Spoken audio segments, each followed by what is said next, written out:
of the shortcomings out there has been the negative symptoms and some other drugs, and data shows that this is actually one of Brilaroxazine's strengths. Would it, and I think you touched on this earlier, would it make sense to run a study to look just at the negative symptoms? And if that's successful, how does that position Brilaroxazine in the marketplace to, compared to what is already approved? So if you look at the antipsychotics, developing a drug for schizophrenia is quite challenging. But if you can get approval for indication for schizophrenia, it has several other benefits as developer.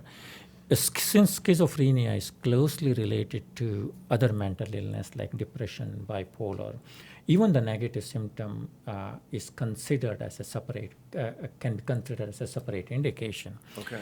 So using the data generated for schizophrenia, we can quickly go for expanding the label claim.